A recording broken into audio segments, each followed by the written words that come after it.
Zen master का आश्रम Japan के घने जंगल में था, जहां वो अपने शिष्यों को ज़ेन यानी ध्यान के साथ साथ कई प्रकार की औषधियां बनाना और बीमारियों का इलाज करना भी सिखाते थे।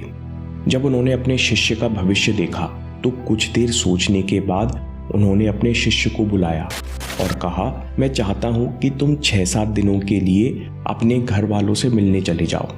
ये सुनकर शिष्य ने आश्चर्य किया और सीधे अपने गुरु से पूछा, आप अचानक मुझे घर जाने के लिए क्यों कह रहे हैं? कहीं मुझसे कोई गलती तो नहीं हुई? ज़ेन मास्टर ने पहले बताने में आनाकानी की, फिर जब शिष्य नहीं माना तो उन्होंने गंभीर होकर सच बताया और साथ में ये भी कहा, लेकिन याद रहे 8वें दिन का सूरज ढलने से पहले तुम्हें यहाँ लौटकर आना होगा। शिष्य ने हामी भरी और भारी मन से घर को निकल गया। रास्ता लंबा था, बीच में कुछ गांव भी पड़ते थे।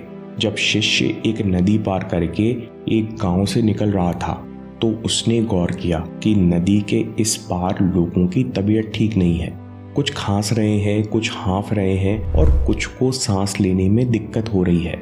जब शिष्य उस गांव से गुजरा तो उसे पता चला कि इस गांव में भयानक बीमारी फैल रही है, जिसकी वजह से अभी कुछ दिन पहले ही 2 गांव वालों की मृत्यु भी हो चुकी है। जब गांव वालों ने देखा कि ये युवक तो दवाई वाले ज़ेन मास्टर का शिष्य है तो गांव वालों ने दवाई मांगना शुरू कर दी। शिष्य ने कुछ दवाइयां दी और सोचा कि मैं 1-2 दिन रुक कर देखता हूँ कि दवाइयां कैसे असर कर रही हैं।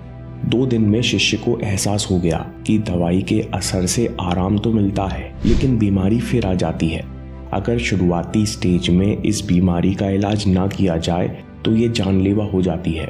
अब शिष्य के पास 2 ऑप्शन थे, या तो वो आखिरी बार घर वालों से मिलाए या फिर जीवन के ये आखिरी दिन अनजान गांव वालों की सेवा में लगा दे। शिष्य ने तत्काल निश्चय किया और कुछ गांव वालों के साथ जड़ी बूटी ढूंढने पास के जंगल में निकल गया। लौटकर आया तो इलाज कराने के लिए कई लोगों की भीड़ लगी हुई थी। उसने देर शाम तक सबको कुछ दवाइयां दी, फिर रात में जड़ी बूटी से नई दवाई बनाने की कोशिश करने लगा और टेस्ट करने के लिए खुद पर ही आजमाने लगा। ऐसा करते करते 3-4 दिन हो गए। नींद, खाना, आराम सब भूलकर दिन में गांव वालों की सेवा करता और रात में एक्सपेरिमेंट करता। 5वें दिन उसको दवाई मिल गई जो बीमारी को जड़ से मिटा सकती थी। उसने तुरंत गांव वालों को बुलाकर पूरे गांव के लिए दवाई बनाना शुरू कर दिया। बड़ा काम था, कई 100 लोगों के लिए दवाई बनाना थी। ऐसा करने में उसे 2 दिन लग गए। 8वें दिन सुबह तक जब सबको दवाई खिला दी गई तब उसने सोचा कि मैं घर नहीं जा सका, चलो आखिर में अपने गुरु के दर्शन ही कर लेता हूँ। गांव से विदा लेकर शिष्य झटपट चल पड़ा, नदी पार की और जंगल में प्रवेश कर गया। उसे उम्मीद थी कि शाम होने से पहले वो ज़ेन मास्टर के पास पहुंच जाएगा, लेकिन अचानक एक जहरीले सांप ने काट लिया। काटते ही बेहोशी छाने लगी। शिष्य की सारी दवाइयां तो गांव में ही खत्म हो गई थी। अब कोई चारा नहीं था। शिष्य एक पेड़ से टिककर वहीं बैठ गया और हमेशा के लिए सो गया। जब आंखें खुली तो शिष्य ने देखा कि वो तो आश्रम में है और सामने ज़ेन मास्टर बैठे हुए हैं। शिष्य ने पूछा, ये कैसे संभव है? आज तो मेरी मृत्यु निश्चित थी। ज़ेन मास्टर ने कहा, तुम पहले ये बताओ कि तुमने इन 7 दिनों में क्या किया। तो शिष्य ने गांव, बीमारी, जड़ी बूटी की खोज की सारी बात बता दी।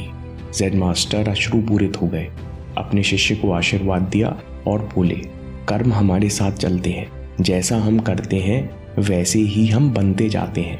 जब तुमने दवाई खोजने के लिए विभिन्न प्रकार की जड़ी बूटियां खुद खाई तब उनमें से कुछ जहरीली भी थीं। 7 दिन में तुम्हारा शरीर इस जहर का थोड़ा बहुत आदी हो गया, इसलिए सांप के काटने के बाद तुम्हारी अकस्मात मृत्यु नहीं हुई। समय रहते आश्रम के लोग तुम्हें यहाँ आए और तुम्हारी जान बच गई। कर्म ही फल है, एक्शन इज द रिजल्ट। कर्मों का फल भविष्य में नहीं मिलता, बल्कि अभी आपके साथ चलता जा रहा है। जैसा आप सोचते हो, जैसा आप करते हो, वैसे ही आप बनते जा रहे हो, और जैसा आप बनते जा रहे हो वैसा ही भविष्य आकर्षित होता जा रहा है। दोस्तों, इस कहानी से एक और बहुत ज़रूरी सीख है, कोई कोशिश खाली नहीं जाती, क्योंकि कोशिश करने वाला बदल जाता है। जब कोई कहता है कि मैंने कई बार कोशिश की पर कोई फ़ायदा नहीं हुआ, तो इसका मतलब है कि उसने मन लगाकर कोशिश नहीं की, या फिर अपने अंदर झांक कर छोटे छोटे बदलाव नहीं देखे। क्योंकि जब आप मन लगाकर कोशिश करते हो तो आपको सबसे पहले अपना मन बदलना पड़ता है। यानी माइंडसेट का पहला बदलाव तो कोशिश करने के साथ ही आ चुका है। इसलिए दोस्तों, कभी भी कोई भी कोशिश खाली नहीं जाती। आपको क्या करना चाहिए? हमेशा अपने माइंडसेट में, अपने एक्शन में, अपने आसपास छोटे छोटे पॉजिटिव बदलाव नोट करिए। एक के बाद एक कदम बढ़ाते जाइए, चाहे वो कितने ही छोटे क्यों ना हो, क्योंकि कोई भी कोशिश खाली नहीं जाती। दोस्तों, अगर आपको ये वीडियो पसंद आया